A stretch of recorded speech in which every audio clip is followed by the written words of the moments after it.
வணக்கம். நான் உங்கள் கல்லிடை முருகத்தாத்தா. இந்த ஒரு பதிவு எதுக்காக அப்படின்னா, ஐயா நல்லா கேட்டுக்கிடுங்க, இந்த வீடியோவை முழுமையாக பாருங்கள். தேமுதிகங்கிற கட்சி உருவாகும் போது அவர் மிகப்பெரிய கலைஞர் அபிமானியாக தான் விஜயகாந்த் அவர்கள் கேப்டன் இருந்தாங்க. அப்புறம் அவங்களுக்குள்ள கருத்து வேறுபாடுகள் வந்து அவங்க தனியாக கட்சி அரசியல் கட்சி ஆரம்பிக்கும் போது, ரசிகர் மன்றத்தை வச்சு ஆரம்பிக்கும் போது கலைஞர்கள் அவங்களுக்கும் கருத்து மோதல் வந்துச்சு. அப்புறம் கலைஞர் ஆட்சியில் இருக்கும்போது அந்த மேம்பாலத்துக்காக இவர் கல்யாண மண்டபத்தை தான் இடித்து இடைஞ்சல் கொடுத்தாங்க. இவர் கல்யாண மண்டபத்தை இடிச்சிட்டாங்க. இவர் ஆவேசமாக, அதெல்லாம் நமக்கு தெரிஞ்ச கதை தானே. இவர் நம்ம மேடையிலலாம் பேசினார். அப்புறம் தனித்து நின்று 10%க்கு 8% 10% ஓட்டு வாங்கினார். ஆனால் அவர் ஜெயலலிதா அம்மா கூட கூட்டணி சேர்ந்தார். கூட்டணி சேர்ந்து எதிர்கட்சி தலைவராகிட்டார். எதிர்கட்சி தலைவராக ஆனதுக்கு பிறகு அவங்களுக்கு சரியான முறையில் இவர் ஒத்துழைப்பு கொடுக்கல. ஏன்னா இவர் ரொம்ப நேர்மையான மனுஷன், ரொம்ப கரெக்டான மனுஷன், ஒரு மக்களில் ஒருவர், நம்மளில் ஒருத்தர் மாதிரி. அவர் கொஞ்சம் கோவப்படுவார், நியாயமாக இருப்பார். வழியில் கணம் இருந்தால் தானே வழியில் பயம். இவருக்கு அது கிடையாது. அவர் நாக்கு துருத்திட்டார். சட்டசபையில் நாக்கு துருத்தி பேசுனதுனால அவர் கட்சியிலேருந்து 8 எம்எல்ஏக்களை உருவி போட்டி அதிமுக ஆரம்பித்து அதை எதிர் வரிசையில் தனியாக வரிசை போட்டு உட்கார வச்சு இவரை உடனே எதிர்கட்சி தலைவரை ராஜினாமா பண்ண வச்சு காரில் மாட்டியிருந்த தேசிய கொடியை அவுத்து காரத்துக்கு அரசாங்கக்காரை ஒப்படைச்சி இவ்வளவும் பண்ணினது யாரு? அதோட நிறுத்தலை. இவர் பழம் நழுவி பாலில் விழும் காத்திருக்கிறேன்னு கலைஞர் அறிவிப்பு கொடுத்ததுக்கு பிறகு தனியாக மக்கள் நல கூட்டணின்னு ஒன்று உருவாக்கி அதில் இவரை முதல்வர் வேட்பாளராக நிறுத்தி போட்டியிட வச்சு மீண்டும் 2வது தடவை விஜயகாந்த் அவர்கள் திமுக கூட கூட்டணி சேர்ந்தா திமுக ஆட்சிக்கு வந்திருக்கும். விஜயகாந்த் எதிர்கட்சி தலைவராக வந்திருப்பாரு. அதை தடுத்து நிறுத்தி அவரை மக்கள் நல கூட்டணியில் நிற்க வச்சு டெபாசிட் இழக்க வச்சு அரசியலிலிருந்து அவரை அப்படியே அழித்து ஒழிக்கணும்னு திட்டத்தை வகுத்தி அதை நிறைவேற்றுறது யாரு? புரட்சி தலைவி மாண்புமிகு அம்மா அவர்கள் தானே. நம்ம எல்லாத்துக்கும் தெரிஞ்சது தானே. அதன் காரணமாக மீண்டும் அம்மா முதல்வர் ஆயிட்டாங்க. அவர் உடல்நலம் பாதிச்சதுக்கு இந்த பாதிப்பு ஒரு முக்கிய பிரதான காரணம். ஏன்னா 8 எம்எல்ஏக்கள் விலகினாங்களே, அவங்க வேற யாரும் இல்லை, விஜயகாந்துக்கு நகமும் சதையுமாக கண்ணும் கருத்துமாக இருந்து செயல்பட்டவங்க. அதிலே அவர் மனசளவில் மிகப்பெரிய தாக்குதலுக்கு ஆளாயிட்டார்.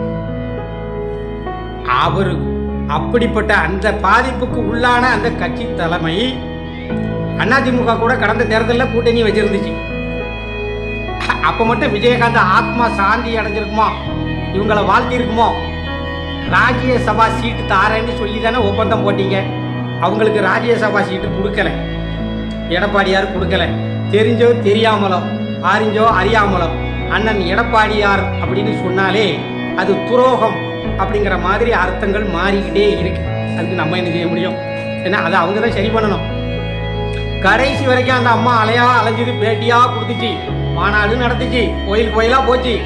நீங்க யாரும் கூட்டணிக்கு அழைச்சி ஒரு உத்தரவாதம் கொடுக்கலையே. உங்ககிட்ட நம்பகத்தன்மை இல்லை. உங்க கூட்டணியில சேர்ற கட்சிகளை அப்படியே கபலீகரம் செஞ்சு அந்த கட்சிகளை அழிச்சு ஒழிக்கிறது தான் உங்க வேலையா இருக்கு. அதனால உங்க கூட்டணிக்கு யாரும் வர பயப்படுதாங்க. இதுதான் காரணம். உங்க கூட்டணிக்கு வந்தா மங்களகரமா ஒரு 2 சீட்டு தந்தீங்கன்னா அதை 2 சீட்டு ஜெயிச்சு நம்ம கட்சியை வளப்படுத்திக்கிடலாம், தன்னையும் வளப்படுத்திக்கிடலாம்னு நினைக்கும் போது உங்ககிட்ட வந்தா கரு அழிஞ்சு போகும். அதாவது இந்த கருவில் வளர்ற குழந்தைய கருவிலேயே அழிஞ்ச கதை தான் உங்க கதை. நீங்க கூட்டணிக்கு வர கட்சியை அழிச்சு ஒழிச்சு ஏப்பம் போட்டுறது எல்லாம் அதுக்கு பயப்படாமலா? கட்சிக்காரன் பயப்படுவாங்களா? அவன் நாசமா போய் நடுத்தருவில் நிற்கிறதுக்கா கட்சி ஆரம்பிச்சிருக்காங்க. எல்லாரும் ஏதோ மக்களுக்கு தொண்டு செய்யறோம்னு தன்னையும் தன் இயக்கத்தையும் வலுப்படுத்திக்கிறதுக்கு தானே எல்லாரும் இயக்கம் நடத்துறாங்க. என்ன சம்பாதிச்ச சொத்தையெல்லாம் வித்துட்டு காலேஜை வித்துட்டாங்க. அப்புறம் என்ன குடியிருக்க வீட்டையுமா வித்துக்கிட்டு போவாங்க. எல்லாரும் அரசியலுக்கு எல்லாரும் யாரும் யோகியது இல்லை. யாருக்கும் எந்த குற்றம் சொல்ல குறை சொல்ல அருகதை கிடையாது. என்ன அருகதை இருக்கு? இப்போ அவங்களுக்கு சீட்டும் நோட்டும் உறுதியாக்கப்பட்டு நம்பிக்கையான இடத்துல அவங்களுக்கு சீட்டும் உறுதியாயிட்டு நோட்டும் உறுதியாயிட்டு. அது ஒரு பொருந்துற கூட்டணி. உங்க கூட சேர்ந்தா பொருந்தா கூட்டணியாக தான் போயிருக்கும். ஏன்னா ஏற்கனவே ராஜ்யசபா சீட்டு தரல அப்படின்ட்டு ஏமாத்திட்டாரு, துரோகம் செஞ்சிட்டாரு. எடப்பாடியார் மிகப்பெரிய துரோகம் செஞ்சிட்டாரு அப்படிங்கிறத மக்கள் மத்தியில் அவங்க பேசிக்கிட்டு இருந்தாங்க. மக்களும் அதை தெரிஞ்சுதான் வச்சிருந்தாங்க, பேசிக்கிட்டு தான் இருந்தாங்க. இப்போ அதையும் மீறி இந்த தடவை உங்க கூட கூட்டணி சேர்ந்தா அது பொருந்தா கூட்டணியாக தான் இருக்கும். நீங்க 50 சீட்டு கொடுத்தாலும் சரி, அது பொருந்தா கூட்டணி தான். இப்போ அவங்க குறைஞ்ச சீட்டு கொடுத்தாலும் சரி அது பொருந்துற கூட்டணியாக மாறி போச்சு. ஏன்னா அந்த கூட்டணி வலுவான கூட்டணியாக ஆகி போச்சு. இனி இந்த தரப்பில் வலுவான கூட்டணியாக இருந்தால் தான் தேர்தல் களத்தில் ஒரு சூடு பிடிக்கும். பார்க்கலாம், இன்னும் நாட்கள் இருக்கலாம். ஆனால் அதுக்கு இடையில அண்ணன் செம்மலை அவர் ஒரு கைதேர்ந்த அரசியல்வாதி, முதுமையான அரசியல்வாதி தான், நம்மளை விட பெரியவர். அவர் விஜயகாந்த் ஆத்மா கூட மன்னிக்காது இந்த கூட்டணியை அப்படின்ட்டு சொல்லியிருக்காரு. நீங்கள் பண்ணின துரோகத்தை விட அவங்க ஒன்றும் பெருசாக துரோகம் பண்ணலை. என்ன அடிப்படையில் அது ஒரு நல்ல பொருத்தமான கூட்டணி தான். பார்ப்போம், உங்கள் கூட்டணிக்கும் ஆட்கள் வருவாங்க. ஏதாவது ஒன்று ரெண்டு எவனாவது ஊருக்கு ஒரு ஜாதி தலைவர் இருப்பாங்க, வருவாங்க. பார்க்கலாம்.